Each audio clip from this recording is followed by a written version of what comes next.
дороги, моряком тоже все, ворота, все стекло. Забора вообще никуда не осталось. До первого этажа уже доходит вода. После Ялты и Керчи стихия добралась и до Бахчисарайского района. В результате дождей вчера не на шутку разбушевались речки Бельбек и Кокоська. В селе Куйбышево были подтоплены более десятков домов. Эвакуированы более 60 местных жителей в пункты временного пребывания. Сегодня люди борются с последствиями стихии. Разрушенные дома, поваленные деревья, горы мусора. Так выглядит деревня Албат после стихии, обрушившейся накануне на Бахчисарайский район. Здесь за одну ночь выпала двухмесячная норма осадков. От обильных дождей река Бельбек вышла из берегов, смывая все на своем пути. В результате десятки домов оказались в воде. Однако местные жители уверены, причиной трагедии стали не только осадки. Внезапно, вследствие того, что открылись шлюзы на водохранилище, или, как утверждает МЧС, что это просто был перелив одного озера в другое и в третье, река Бельбек заполнила само русло и вышла из берегов.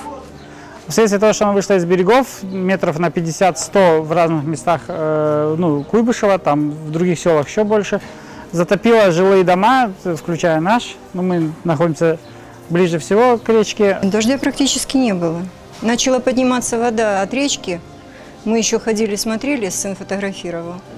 Потом сюда во двор начала, до ступенек дошла, мы зашли в комнату, через 10 минут уже по пояс в воде стояли в последней комнате, которая выше всего находится. И очень быстро, я говорю, мы не успели даже документы все, хорошо хоть паспорта.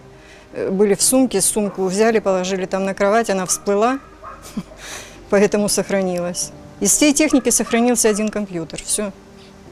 Остальное вон, холодильник, морозильник стоит, неизвестно, они вообще рабочие или нет. А скажите, как уровень воды был? А вот, смотрите, видно же. Вот по стене. Выше роста человеческого? Конечно. Вот плитка 50 сантиметров, и она не до конца. То есть получается практически 2 метра.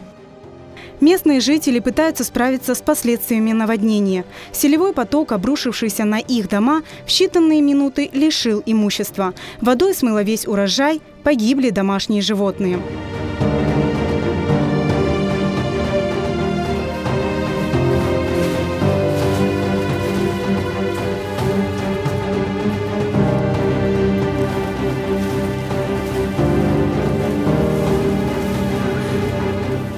В течение 20-25 минут резко вот такое ощущение, что был хлопок какой-то этой воды. Это не то, что она так медленно, потому что люди успели. Это было именно хлопок, как волна какая-то. Она накрыла просто и все.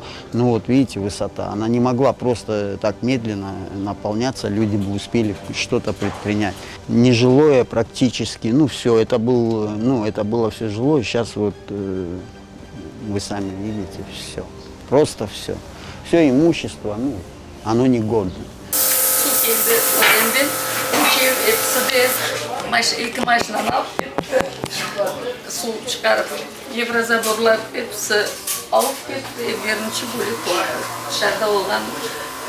Беседкалар нелер бар еді, диванлар, оларда емідайын ақы. Мен үйде жоқ едім. Келіндер үйдейді, екінші этажға шығып олар анда отырды. Қат бір сағат қардылар. Бек çok su toplanған. Екі evde, анаяқта летний кухня, сарайлар, бір şey қалмаған. Терекелер hepsi yıkıldı. Жительница этого дома, подопечная социального работника Натальи Пахомовой, после случившегося попала в больницу. Сейчас ее дом расчищают неравнодушные к чужой беде люди. Когда уже немножко спала вода, я к МЧСовцам, ее вытащили, она на подоконнике сидела, вот так вот вся в воде, вот по грудь в воде она была. Мы ее привезли в больницу, ее все трясет, колотит. А у нее все тут уплыло, вот на целый день.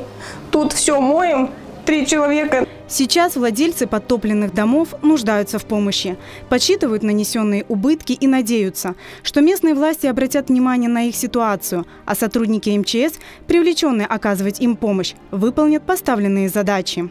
Наши власти ходят бахчисарайские, эти друг за другом поодевали белые рубашки, чистые брюки, туфли начищенные, все сигаретами и туда-сюда ходят только. Никто ничего не хочет делать. К тому подойдешь, я не начальник, к тому подойдите, я не начальник, к тому подойдите. И вот это вот пинают нас туда-сюда. Люди в замешательстве, не знают, слинные ямы хотели выкачать, мы не выкачиваем. Вода стоит, она билась с унитаза вчера, вот так, с раковин, вода эта билась ключом оттуда. В эти дни уровень воды рек Бельбек и Коккось превысил свой исторический максимум. Трагедия в Бахчисарайском районе унесла жизнь местной жительницы.